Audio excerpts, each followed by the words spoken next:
बिस्मिल्लाहिर्रहमानिर्रहीम। अस्सलाम वालेकुम डियर स्टूडेंट्स। आज मैथ बायोलॉजी से fourth chapter cells and tissues और सेल्स एंड टिश्यूज का ये फिफ्थ लेक्चर, जिसके अंदर जो टॉपिक हम डिस्कस करेंगे उसका नाम है सब सेलुलर और ए सेलुलर। इसको हम पार्टिकल कहते हैं। ये जो है सेल नहीं है, ये ऑर्गेनिज्म नहीं है, ये इसको हम जस्ट पार्टिकल कहते हैं। क्यों? क्योंकि अगर हम ऑर्गेनिजम्स को देखें तो ऑर्गेनिज्म सिर्फ जो है एक या एक से ज़्यादा सेल्स के बने हुए होते हैं।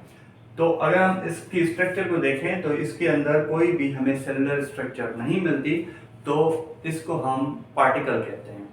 अगर हम सब सेलुलर को देखें तो सब का मतलब होता है पार्ट। पार्ट किसका? Cellular part. सेलुलर पार्ट को अगर हम देखें तो सेलुलर हम किस चीज़ को कहते हैं? हम सेलुलर कहते हैं ऑर्गेनेल्स को। जो सेल के अंदर हमें ऑर्गेनेल्स मिलते हैं, फॉर एग्जांपल ये एक सेल है तो सेल के अंदर हमें ऑर्गेनेल्स मिलते हैं, न्यूक्लियस, माइटोकॉन्ड्रिया, ऐसे बहुत सारे ऑर्गेनेल्स मिलते हैं। और वो जो ऑर्गेनेल्स होते हैं वो किस चीज़ से बने होते हैं? वो मॉलिक्यूल्स से बने होते हैं। ठीक है, तो वो जो मॉलिक्यूल्स हैं वो इस पार्टिकल्स के अंदर कंटेन होते हैं। फॉर एग्जांपल अगर हम स्ट्रक्चर देखें वायरस की, तो वायरस के अंदर हमें क्रोमेटिन नेटवर्क मिलता है या प्रोटीन मिलता है। तो ये जो प्रोटीन है या क्रोमेटिन है, ये क्या है? ये मॉलिक्यूल है। उसके बाद ए सेलुलर, मैंने आपको बताया है कि किसी भी वर्ड के आगे अगर ए लगता है तो ए का मतलब होता है नॉट। तो अगर हम इसको देखें तो ये नॉट सेलुलर होता है। जो वायरसेस होते हैं फॉर एग्जांपल वो नॉट सेलुलर होते हैं, उनके अंदर कोई भी सेल कंटेंट नहीं होता। तो अगर हम इसकी डेफिनेशन को देखें, it refers to organisms, organisms कहें या पार्टिकल्स, पार्टिकल्स मोर एक्यूरेट है, that do not contain cell. मतलब वो पार्टिकल्स जिनके अंदर सेल कंटेंट ना हो तो उनको हम क्या कहेंगे? उनको हम सब सेलुलर या ए सेलुलर कहेंगे। For example virus, viroids, पिरियंस।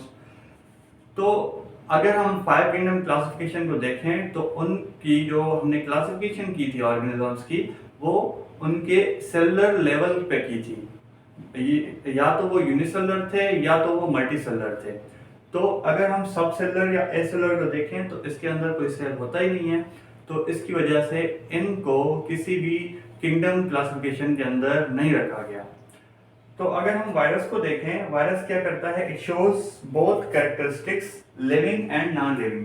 जो वायरस है वो लिविंग और नॉन लिविंग दोनों कैरेक्टरिस्टिक्स शो करता है।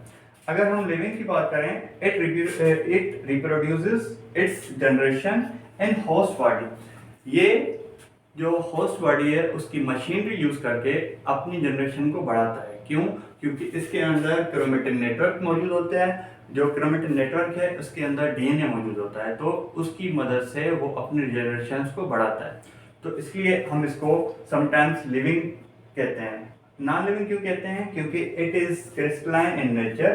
क्रिस्टलाइन का मतलब है कि नॉन लिविंग, वो जस्ट लाइक ए क्रिस्टल होता है।